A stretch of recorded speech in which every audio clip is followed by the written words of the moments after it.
Today we're talking about the next portion of the Proficiency Award application being Performance Review A.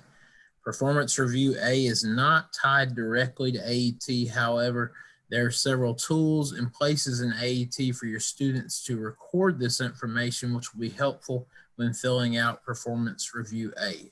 So I have Mr. Chip Blanton going to give us some good tips today for scoring well on Performance Review A. Good afternoon. Now, one of the first things that I want you to do, and always as you come to each section of the National Chapter Award or the Proficiency Awards or whatever you're doing, is look up here at the top and see that there's a question mark and a blue ribbon there on every one of them. If you hover over that question mark and answer those questions, that's what a national judge is looking for. What interested you and motivated you to begin? They want you to tell your story. They want you to, and don't go back years and years, but tell your story. What did interest you and motivated you to begin? When I first started being a judge, they would always say, I was raised on a family farm, but that's not necessarily what interested you. That was your situation. But what interested you that got you particularly want to begin doing this? So tell that story, and what situation existed that relate to your SAE for this area. That's where you tell about being raised on a family farm, and you want to tell how big your farm is, and what part you play, and that kind of thing.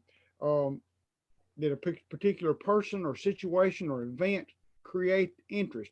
Don't name somebody, because those judges are not going to know Ben Jones from anybody else. Just say a neighbor or my grandfather or my dad or my brother, whatever. The best ones that I've seen at a national level, and I got to grade the National Star Farmers this year, and these guys, when they got to this part, they made it interesting so that it becomes a hook, so that the judges want to read the rest of your application.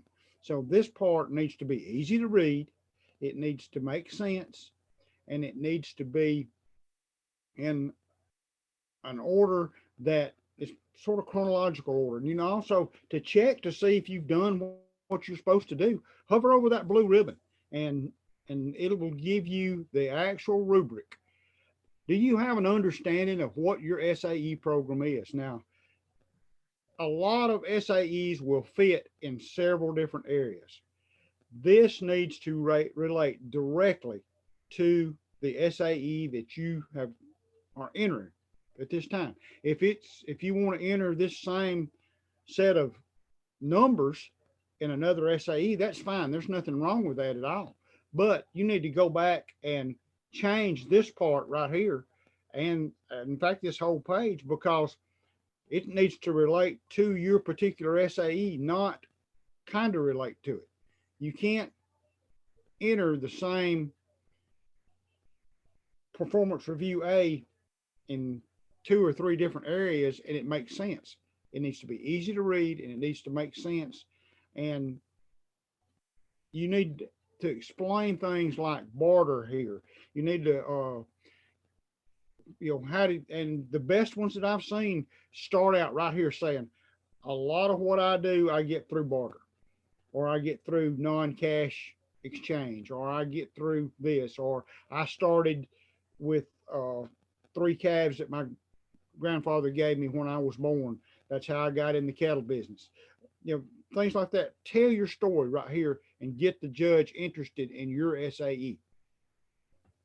Right, Mr. Chip, thank you. And it's one things I always say is answer the who, what, when, where, and how. Another thing you kind of alluded to is this application is specific. Your words in this section should be specific to that application. So therefore, if you're a placement application, you shouldn't be talking about an entrepreneurship project you have. Or if you're doing a poultry production application, you shouldn't talk about your swine in this application. It needs to be very specific to that application. And as you can see, you have a 1,500 character count, so you have to be careful with your words. I would always say it's great if you can fill this box up, but not with fluff. Make sure it is relevant to answering those questions. Otherwise, there's nothing that says the whole box has to be filled in, but with 1,500 characters, it's easy to fill it all up. Absolutely. And it used to, they would tell you, hey, don't leave any white space. But a judge, when they start reading so many of these things, they want you to tell them in detail, concise statements what your SAE is, and do you understand what your SAE is. If you try to use this same area to do two different SAEs or enter two different proficiency applications, it looks like you don't understand what your SAE is and you won't get any points for that area. Okay, roles and responsibilities and our management decisions for this area. Again, hover over that question mark and see what it says and answer those questions. This is all how questions. How'd your responsibilities change? How have you increased your knowledge and skills? They are looking for knowledge and skills. Use this area to really tell the judges about what skills you have learned. This is going to be education plus right here, because you're going to get a lot more points if you will tell them skills that you've learned in this area. And don't say things like, my roles and responsibilities have changed a great deal over the years. Well, just use that place to say how they've changed, what you've done. What could you do 2 years ago? What can you do now? How has that increased? Where have you shown growth? And that's what they're looking for. They're looking for growth right here. Again, you got 1,500 characters, and that's a lot, but it'll run out in a hurry if you just ramble and do a lot of fluff. Absolutely. Some things I noticed when I was able to judge one year is, like Mr. Chip says, making sure you distinguish between where you were to where you are now, and if possible, break it down by year. My first year of this project, or in 2018 or 2019, is a good way to organize it, and I think is easy for a judge to read. It's always make it easy to read. All right, your single greatest challenge. This is always a fun one, because as you go through, and even on a national level, your single greatest challenge is age. Well, the only way you can meet the single greatest challenge of age is get older. Age is not a challenge. Age is a situation. It's a fact. A challenge is not an individual event. A challenge would be like if you were working on had a landscape crew, you were working for a landscape crew in a placement organization, and a lot of your fellow workers were Hispanic and spoke mostly Spanish. Your challenge would be communication. How did you solve that problem? It's a series of events that happens to solve a problem, and it's just as important to tell how you solved it as what the problem was. And if you try to, I see time management a lot, and I understand that time management can be a great challenge. But if everybody's is time management, yours doesn't stand out from everybody else. What was your challenge that you had to meet?